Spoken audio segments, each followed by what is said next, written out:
پاخانہ کرتے وقت ایسا محسوس ہونا جیسے کسی نے شیشہ چبو دیا ہو اور اس کے بعد گھنٹوں شدید جلن اور درد کا رہنا۔ اگر آپ بھی اس عذاب سے گزر رہے ہیں تو یاد رکھیں یہ بواسیر نہیں بلکہ فشر ہے، یعنی مقد کی جگہ پر زخم یا کٹ کا لگ جانا۔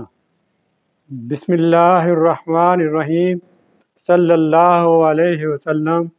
السلام علیکم ورحمۃ اللہ وبرکاتہ۔ میں ہوں حکیم انیس ادریسی۔ آج میں آپ کو فشر کی اصل وجہ اور اس کا ایسا علاج بتاؤں گا کہ آپ کا زخم دنوں میں بھر جائے گا۔ ناظرین، بہت سے لوگ فشر کو بواسیر سمجھ لیتے ہیں۔ بواسیر میں مسیں بنتے ہیں، لیکن فشر میں کوئی مسا نہیں بنتا۔ اس میں سخت پخانہ آنے کی وجہ سے مقد کی اندرونی نازک جلد پھٹ جاتی ہے اور وہاں ایک گہرا کٹ لگ جاتا ہے۔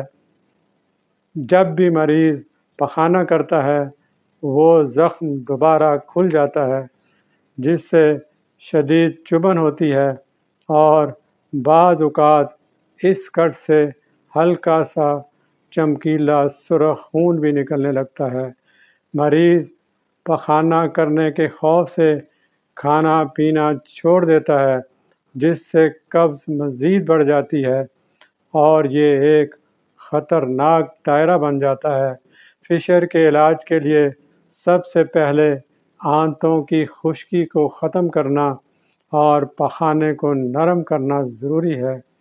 اس کے لیے یہ نسخہ نوٹ فرمائیں: ملٹھی 50 گرام، سونف 50 گرام، شہد حسب ضرورت۔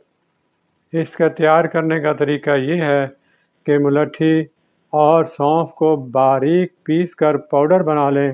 رات کو سوتے وقت 1 چمچ یہ سفوف 1 گلاس نیم گرم دودھ میں 1 چمچ روغن بادام ملا کر اس کے ساتھ لیں۔ یہ آپ کی آنتوں کو ایسا نرم کرے گا کہ صبح پخانہ بغیر کسی تکلیف کے آئے گا اور زخم پر زور بھی نہیں پڑے گا۔ اب بات کرتے ہیں اس کٹ یا زخم کو فوری طور پر بھرنے کی مرہم کی، جو آپ نے خود گھر پر بنانی ہے۔ آپ نے کیسٹر آئل یعنی روغن ارنڈ لینا ہے اور اس میں ہم وزن شہد ملا کر ایک جان کر لینا ہے۔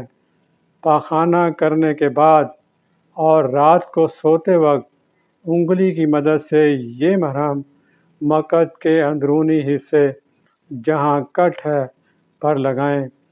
فشر کے مریض جب تک بازاری کھانے، مرچ مسالے، پکوڑے، سموسے اور چائے بند نہیں کریں گے، زخم نہیں بھرے گا۔